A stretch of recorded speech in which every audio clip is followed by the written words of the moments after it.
sense of community. There's a great sense of community in Barton Street. People look out for each other, and that's what I love about Barton Street that I don't really find in very many other places these days. There's a sense of looking out for each other. If somebody doesn't turn up one evening, somebody will inevitably go round, knock on their door, make sure they're all right, and if they're unwell, they take them dinners and look after them, take their dog out for a walk if needs be, that sort of thing. I equate it to the fact that it is a busy thoroughfare. You do get a lot of footfall in the area, and I suppose if you were in that line of business, that's what you'd be looking for. You'd be looking for punters that you might, on the off chance, get. However, from a business point of view, I don't think any of the businesses down here are happy that there are girls on the street, because none of us want that sort of reputation anymore. We're trying to kick that off and show people that it's just another street, which it is, 99% of the time.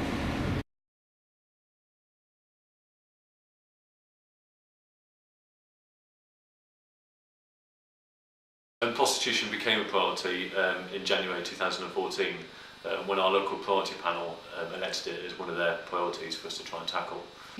We are very much intelligence-led in terms of sex workers. We don't have an issue like Bristol, Birmingham, London. We know that prostitution attracts antisocial behaviour.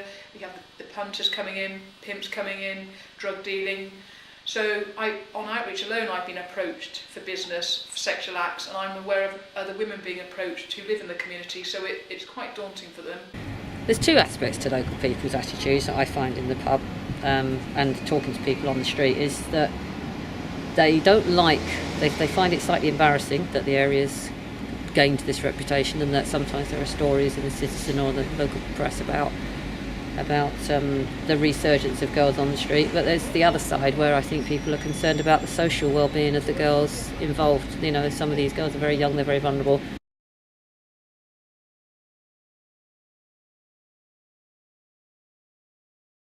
The majority of women I've worked with since 2006 are often victims of child abuse. So by the time they're 10, 11 years old, they've generally come from chaotic backgrounds, low self-worth, low self-esteem, attachment issues, very vulnerable and victims of grooming. So it could be a slow burn in terms of being given gifts, necklaces, mobile phones, then alcohol to lose control, and then drugs. So it's the drugs where they're out of control and then they become dependent on them. So the victim of child abuse becomes the modern day sex worker trying to deal with the horrific abuse they'd suffered. On occasions, I'm aware of knives and bars where the girls have been threatened. I'm also aware of a sex worker who was taken out of county and was threatened by a crossbow to control her. So it can be an extremely violent lifestyle, not out of choice. I'd say that this issue with the prostitution has been the most difficult thing that we've had to deal with out of all the issues that have come up over the years. It's not cut and dried, it's not black and white, and that makes it a lot more difficult.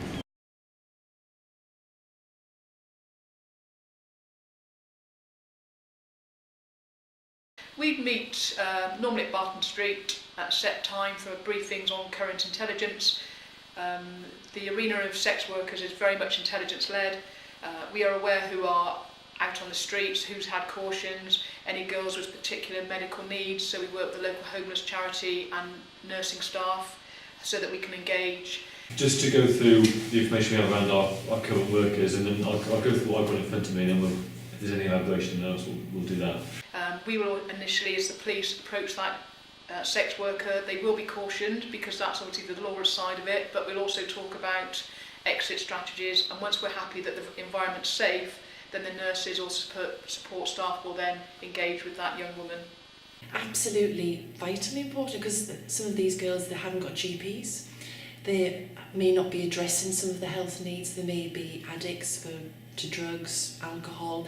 They may have mental health problems. They may have physical health problems, especially if they're drug addicts, such as skin infections, leg ulcers. We see all this kind of thing, and it's important that they know that there's somewhere to go where they will be treated with respect.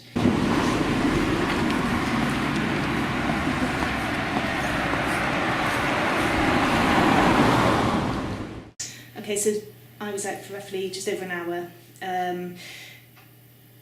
we found one female on one of the most sort of notorious streets known for prostitution in the area. She was clearly loitering in the area. There were a couple of young males around in the area as well. This evening again, we were there with outreach workers. She was offered help, and because she's in denial, she's not admitting to what she's doing, she's not accepting help, and therefore the cycle continues. Yeah, there is an element of satisfaction. I think in a way it'd be nicer to have not found any girls out working this evening, because then there's less chance that they're out there and less chance that anything might happen to them. But knowing that that female will have told any females that she knows this evening that we're out there, so anybody else is not going to come out this evening because they know that we're out and about. So it kind of cuts down on the activity somewhat for at least one evening.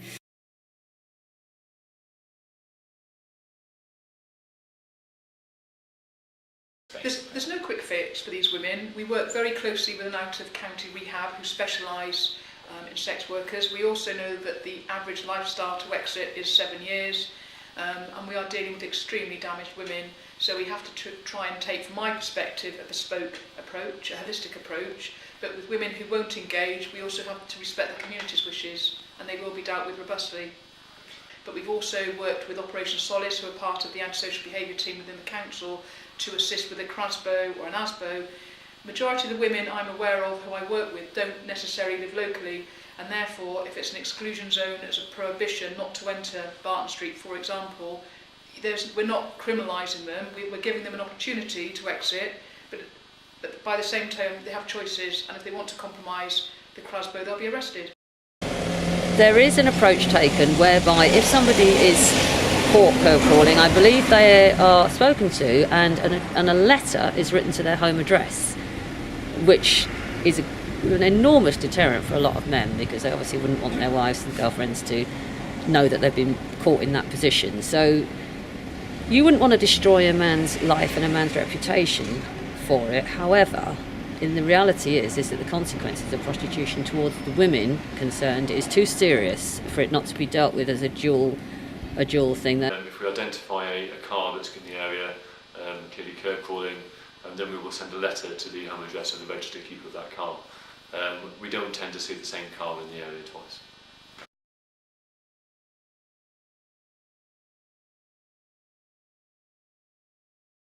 We're working with local people to try and identify when the peak times are. We are potentially going to carry out an environmental visual audit with some key people locally who will join us to walk around the area and have a look if there's any environmental features, for example, about the area that's making it conducive to prostitutes using that area, and if so, if there's anything that can be done about those environmental features. We've asked local people to keep logs for us so they can help us to identify when the peak times are.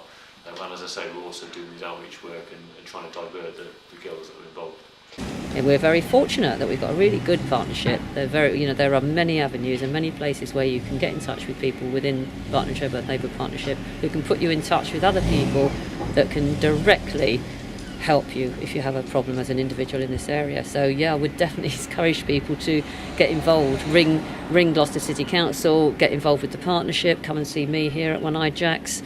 Go and speak to the officers up at Barton Street Police Station. We've got a really good team of people out there just waiting for people to complain. I think people need to be patient, but I think the biggest thing we can say to them is that we can't deal with this issue on our own. We need information from the community to be able to help us to identify who the girls are, to identify when they're there, where they are, what times of day. And without any feedback from the community, we can't be there 24/7 standing out on the street. It's just not practical for us to be there for that length of time. So we need the feedback from the community to be able to first put our resources in the right time, right place, to be able to effectively tackle the issue. There's a whole array of different ways you can get in contact with us. You can go through the traditional methods by ringing 101 and contacting our contact centre, but more specifically if you want to get in touch with us, we're on Twitter, Facebook, and we have our own online forum. So you can follow us at Twitter, which is at Barton_ST_police.